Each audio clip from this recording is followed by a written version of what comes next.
After such a disappointing and heartbreaking finish to the season, the 76ers have once again fell short in their playoff run, despite being the first seed in the East with an impressive record of 49 wins and 23 losses.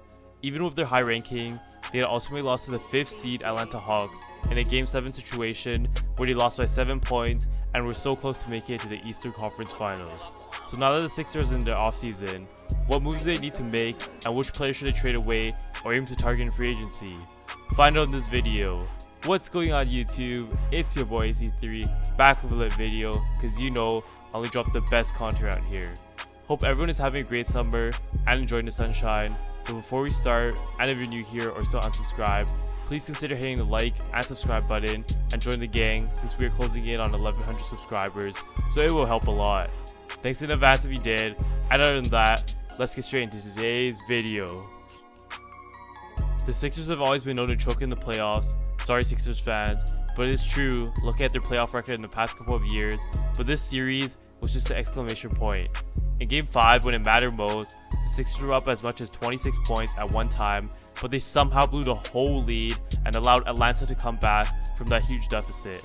With that game lost, that was literally the turning point in the series, and that could also mark the end of the trust the process team for the Sixers, since the problem with the Sixers right now is none other than Ben Simmons.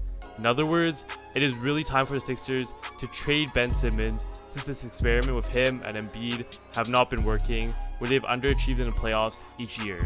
Let's put this in perspective of how poorly Simmons played. In this series against the Hawks, Ben Simmons put up 11.6 points, 8.4 assists, and 5.4 rebounds per game on only 6 shots a game, which is absurd for someone who's called a superstar and still had an average of 2 turnovers a game. To make matters worse, Simmons shot 34% from the free throw line in the whole playoffs this year, which is absolutely ridiculous, where he literally shot worse at the line compared to the worst free throw shooters ever in players such as Shaquille O'Neal. Nobody knows why, but Simmons has somehow regressed so much this year, and in his rookie year, which is the 2017 to 2018 season, he played way better and averaged 16.3 points, 9.4 rebounds, and 7.7 assists a game on 71% from the free throw line.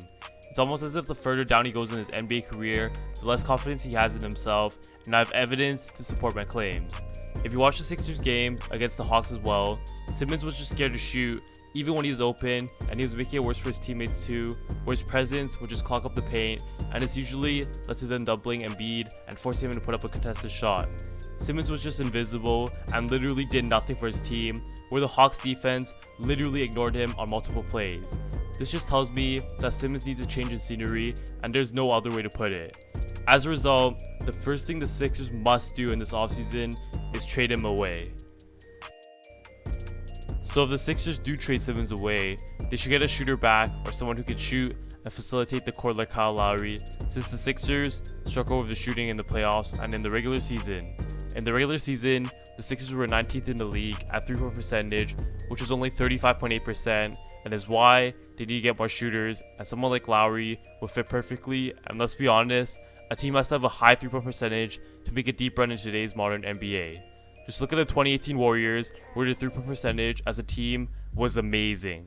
Having a veteran leader such as Lowry would ease a lot of pressure off Joel Embiid, and is another player that can make a huge contribution, especially in the playoffs. Against the Hawks, Embiid and Steph Curry basically did everything, but if you had someone like a veteran like Lowry helping out, the Sixers could easily be a way better team than they currently are, and there's no longer a liability in offense with Simmons, even though the Sixers defense will be slightly worse. Consequently, the Sixers should push for a trade of a player with experience and can shoot, such as Lowry.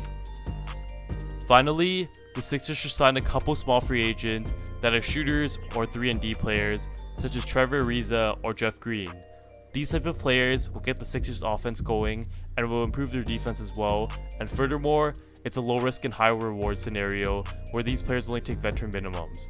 For example, Jeff Green played so well for the Nets this year, averaging 11 points, 3.9 rebounds, and 1.6 assists a game on 49% from the field and 41% from 3 on a very cheap contract, so the Sixers need players like these.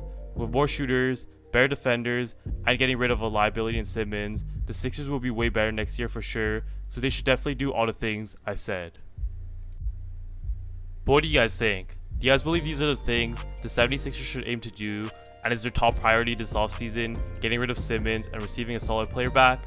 Let me know about all your guys' thoughts in the comment section below, and if you made it this far, please hit the like and subscribe button since it truly helps so much.